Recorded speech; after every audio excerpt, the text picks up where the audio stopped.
23 अक्टूबर गुरुवार कार्तिक शुक्ल द्वितीया, वो तिथि जब विशाखा और अनुराधा नक्षत्र के संगम में आयुष्मान और सौभाग्य योग का मिलन हो रहा है। ये संयोग कोई साधारण खगोलीय घटना नहीं, ये वो क्षण है जब धन, सौभाग्य और कर्म का द्वार एक साथ खुलता है। लेकिन इस द्वार तक पहुंचने का रास्ता आसान नहीं। ये राह उन लोगों के लिए नहीं है जो डरते हैं, ये राह उन लोगों के लिए है जो विश्वास और श्रद्धा की अग्नि में तपने को तैयार हैं। गुरु जी कहते हैं, जब गुरुवार का दिन शुक्ल पक्ष द्वितीया तिथि से मिलता है तो स्वर्ग के द्वार खुलते हैं और देवगुरु स्वयं धरती पर विचरण करते हैं। इस दिन की गई सच्चे मन की प्रार्थना न केवल सुन ली जाती है, बल्कि उसका परिणाम आने वाले वर्षों तक जीवन को बदल देता है। उपाय के लिए आवश्यक सामग्री, हर चीज का अर्थ और उपयोग। साफ लाल या पीला कपड़ा। लाल सक्रिय शक्ति, शक्तिवर्धक। पीला गुरु गणेश, धन की शुभता। चौकी मंडप पर बिछाएं, यह ऊर्जा के केंद्र को निर्धारित करता है। मिट्टी की छोटी चौकी उठाकर रखने के लिए धरती से जुड़ाव, स्थिरता और नींव का प्रतीक। ऊपर रखकर मूर्ति, तस्वीर रखें। धन की जड़ को मजबूत करने के लिए छोटी लक्ष्मी मूर्ति या शक्ति का प्रतीक। समृद्धि और देवी शक्ति का ध्यान केंद्र मंडप के मध्य में रखें, आंखों से श्रद्धा से देखें। गाय का घी दीपक जलाने के लिए शुद्धि और प्रकाश। अज्ञान जलाकर ज्ञान समृद्धि लाना। दीपक में प्रयोग दिया लगातार जलता रहना चाहिए। कच्चा दूध या हलवा भोग के लिए शुद्धता आवश्यक। पोषण और समृद्धि, ग्रहों को प्रसन्न करने वाला भोग के रूप में रखें, बाद में प्रसाद में बांटे। चावल, चीनी की थोड़ा सा मिश्रण। निवेद में स्थिरता और मिठास, जीवन में अस्थायी सुख। मूर्ति के सामने चढ़ाना। लाल चंदन या केसर का टीका मस्तक पर। तेज और प्रतिष्ठा, धार्मिक और सामाजिक मान बढ़ाना। पूजा के अंत में टीका लगाने के लिए लाल पीले फूल, गुलाब, गेंदा 11 या 21 गिनती में। फूल संस्कार और सम्मान का प्रतीक है। गिनती का महत्व संस्कार संख्या से जुड़ी है। फूल 21 या 11 चढ़ाएं तो उच्च प्रभाव देता है। हवन सामग्री, घी, गुग्गुल, क्षीर, पुष्प, सदाबहार, लकड़ी के छोटे टुकड़े। अग्नि के माध्यम से दोष नष्ट होता है। छोटा सा हवन रखें, केवल प्रतिशिक्षित तरीके से। कपूर और लौंग, सुगंध और शुद्धिकरण के लिए। वातावरण को पवित्र करना, नकारात्मकता दूर करना। सफेद आसन, बैठने के लिए शुद्धता और मानसिक एकाग्रता। साधक इसी पर बैठे, जूते बाहर ही रखें। छोटी घंटी, आराधना के समय। अनावश्यक नकारात्मक कंपन हटाना। मंत्र जप के पहले और बाद में बजाएं। लाल रंग का धागा, रज्जु, एक सुरक्षा कवच, नकारात्मक प्रभावों से रक्षा। पूजन के बाद कलाई में बांधना, इच्छा अनुसार। नया सिक्का, छोटे 2 तांबे के सिक्के। पृथ्वी तत्व के साथ आर्थिक संबंध का संकेत। अल्टर पर रखें, पूजा के बाद तिजोरी में रखें। तुलसी, पुदीना की पत्तियां, साफ सुथरे। स्वच्छता और ताजगी, सकारात्मक ऊर्जा। भोग निवेद में कुछ पत्तियां रखें। छोटा घड़ा या जल की कटोरी, शुद्ध जल, जीवन का स्रोत, शुद्धि का संकेत। पूजा स्थल पर रखें, पूरे अनुष्ठान में उपयोग होगा। एक कागज, कलम और काला स्याही। आपकी अभिलाषा, लक्ष्य दिखाने के लिए अक्षर देवताओं को आकर्षित करता है। पूजा प्रारंभ में छोटे से पन्ने पर अपनी स्पष्ट इच्छा लिखें संक्षेप में और उसे ट्रे पर रखें। अंत में उसका सम्मान करें। ध्यान रखें, सभी सामग्री शुद्ध और नई हो, विशेषकर घी, फूल और कपड़ा। उपाय के लिए सही स्थान कहाँ करें, यह उपाय। घर के उत्तर पूर्व दिशा, ईशान कोण, यदि संभव हो तो ओपन स्पेस। ईशान दिशा गणेश लक्ष्मी देवताओं के लिए अत्यंत शुभ मानी जाती है। सकारात्मक ऊर्जा यहाँ से केंद्रित रहती है।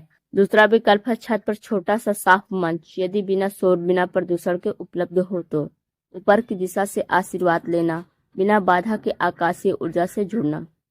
विशेषकर धन आकर्षण के लिए प्रयोजन हेतु खुले आकाश के नीचे हवन का प्रभाव बढ़ता है। तीसरा विकल्प है घर के मुख्य द्वार के सामने नहीं, परंतु घर के अंदर उस स्थान पर जहां साफ और पवित्र वातावरण हो। मुख्य द्वार पर करने से दिखावटी भावना बन सकती है। अंदर के शांत कोने में विधि अधिक प्रभावशाली रहेगी। उपाय के लिए सबसे उत्तम मुहूर्त है सुबह ब्रह्म मुहूर्त 4:55 से लेकर 5:43 तक। ब्रह्म मुहूर्त का छोटा सा विंडो। दिन का सबसे पवित्र समय, मन शांत, ब्रह्मांडीय ऊर्जा उच्च। इसी समय मैंत्रिक ऊर्जा सहजता से सक्रिय होती है। मन की एकाग्रता स्वाभाविक होती है। यदि आप आध्यात्मिक गहराई और दीर्घकालिक प्रभाव चाहते हैं तो ब्रह्म मुहूर्त में करें। दूसरा विकल्प है अभिजीत मुहूर्त 11:48 से लेकर 12:33 तक। दोपहर का श्रेष्ठ समय। ब्रह्मा का अनुकूल समय, किसी भी शुभ कार्य के लिए मृत्यु विरोधी श्रेष्ठ समय। व्यापार आर्थिक रुकावटों के लिए यह समय बलवान माना जाता है। धन वृद्धि और व्यापार संबंधी मनोकामनाओं के लिए उपयुक्त है। तीसरा विकल्प है अमृतकाल, 6:56 से लेकर 8:44 के बीच, शाम का पवित्र मुहूर्त। अमृत शक्ति का समय ताकि दिवस भर की नकारात्मकता घुलकर अमृत बन जाए। शाम को होने वाला यह समय की सकारात्मक ऊर्जा का बीज बोता है। रात्रि समय सदैव के लिए समृद्धि की स्थापना करता है। दीप जलाकर हवन करने के लिए उत्तम। उपाय की संपूर्ण विधि। प्रारंभिक शुद्धि और संकल्प। सबसे पहले स्नान कर लें, स्वच्छ वस्त्र पहने, यदि संभव हो तो हल्के सफेद या पीले रंग के। एक दीपक जलाएं, घी का दीपक जिसमें 2 बातियां हो। 2 बातियों का अर्थ है प्रकाश और विवेक, भक्ति और विश्वास। दीपक जलाने के बाद हाथ जोड़कर भगवान शिव का स्मरण करें और मन ही मन में बोले, हे त्रिलोचन महादेव, मेरे हृदय में जो अंधकार है उसे अपने प्रकाश से भर दो। पूजा स्थल की तैयारी। उपाय को उत्तर दिशा की ओर मुख करके करें। पूजा का स्थान स्वच्छ और शांत होना चाहिए। एक छोटी चौकी या लकड़ी का पाटा रखें, उस पर लाल कपड़ा बिछाएं। इस कपड़े के ऊपर रखें शिवलिंग या शिव जी की तस्वीर, एक पीतल का लोटा जिसमें जल भरा हो, एक कटोरी में गंगा जल, चावल, दुर्वा, बेलपत्र, सफेद फूल, चंदन, दीपक और धूप अक्षत। पूजन का प्रारंभ। आप सबसे पहले दीपक और धूप जलाकर भगवान शिव का आवाहन करें। ओम नमः शिवाय 11 बार जप करें। अब शिवलिंग पर जल चढ़ाएं। इसके बाद गंगा जल, दूध, दही, शहद, शक्कर, घी इनसे पंचामृत बनाएं और शिवलिंग पर अर्पित करें। ये 5 तत्व जीवन के 5 रूप हैं। जल शांति, दही स्थिरता, शहद माधुर्य, शक्कर आनंद और घी ऊर्जा। जब इन्हें एक साथ अर्पित किया जाता है तो व्यक्ति के जीवन में संतुलन आता है। विशेष मंत्र प्रयोग। अब यह सबसे शक्तिशाली चरण है। यही वह क्षण है जब आपकी मनोकामना ब्रह्मांड तक पहुंचती है। इस समय आंखें बंद करें और 11 बार यह मंत्र बोलें। ओम ह्रीम नमः शिवाय, धनम देहि नमः शिवाय। प्रत्येक बार जप के बाद शिवलिंग पर एक एक करके बेलपत्र अर्पित करें। हर पत्र के साथ एक इच्छा बोलें, परंतु लालच नहीं, आभार के भाव से। मंत्र के बीच में मन में यह भावना लाएं, मैं समर्पित हूँ, मैं समर्पित हूँ, मेरे कर्म बदल रहे हैं, अब मेरा भाग्य मुझसे मिलने आ रहा है। दीपदान का चरण। जब मंत्र पूरा हो जाए तब शिवलिंग के चारों ओर 3 बार दीपक को घुमाएं। पहला चक्र अपने अतीत की सारी नकारात्मकता को समाप्त करने के लिए, दूसरा चक्र वर्तमान में शांति और स्थिरता के लिए, तीसरा चक्र भविष्य में समृद्धि और सफलता के लिए। दीपक जलते समय मन ही मन में बोलें, जैसे यह दीपक अंधकार को हरता है वैसे ही मेरे जीवन का दुर्भाग्य मिटे।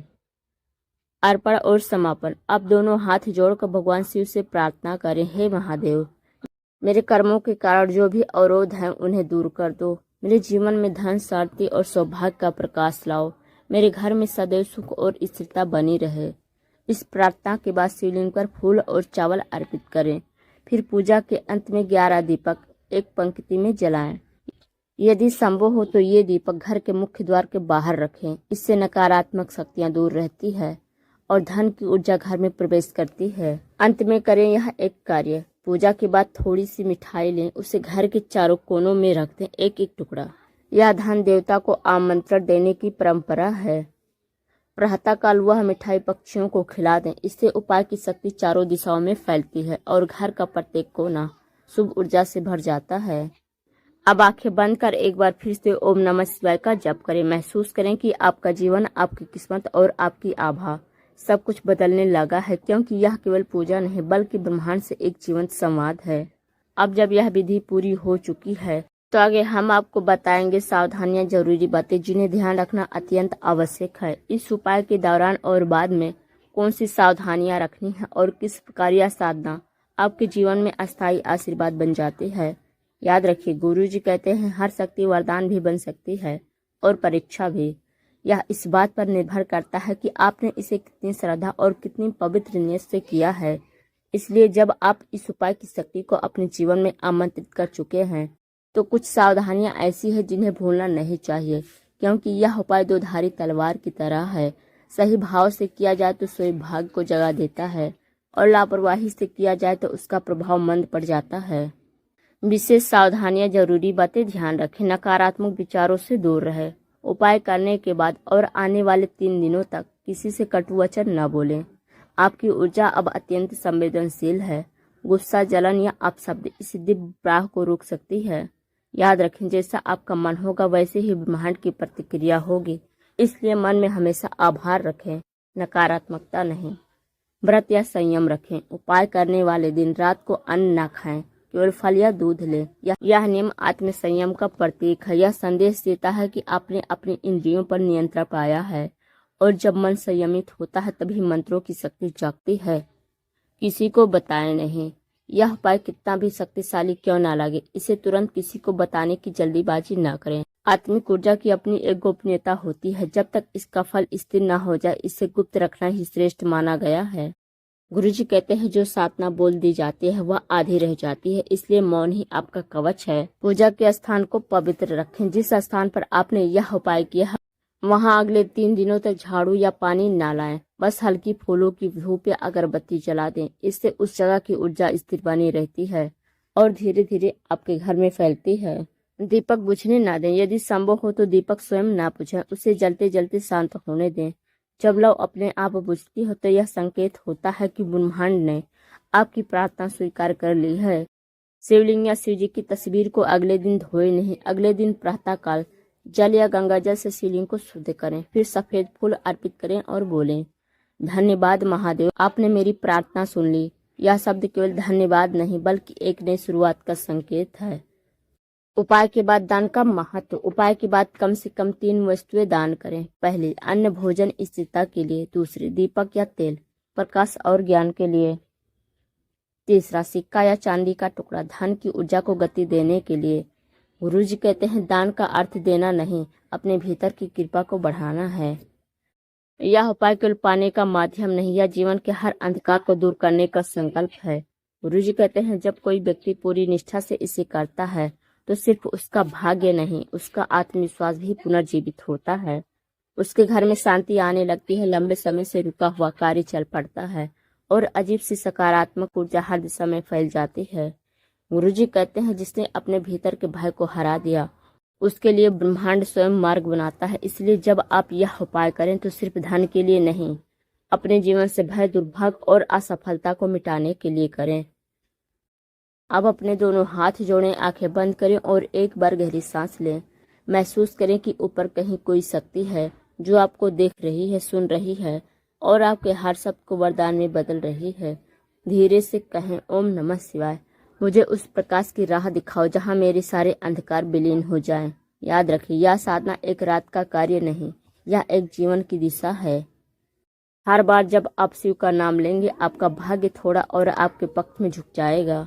और यही है इस उपाय का रहस्य। यह चमत्कार नहीं करता, यह आपके भीतर के सोए हुए चमत्कार को जगा देता है। आप बदलेंगे तो संसार बदल गया, आप स्थिर हुए तो भाग भी ठहर गया, आपने श्रद्धा से किया तो शिव ने स्वयं मुस्कुराकर तथास्तु कह दिया। अगर आपने इसे श्रद्धा से अपनाया है तो दरिद्रता, रोग, रुकावट और कर्ज सब कुछ मिट जाएगा। लेकिन अगर आप इसे हल्के में ले लेंगे तो वही शक्ति आपके जीवन में अंधकार, भ्रम और कलेश ला सकती है। इसलिए गुरुजी कहते हैं, जो दिन उजाला लेकर आता है वही दिन अंधकार का कारण भी बन सकता है। फर्क बस नियत का होता है।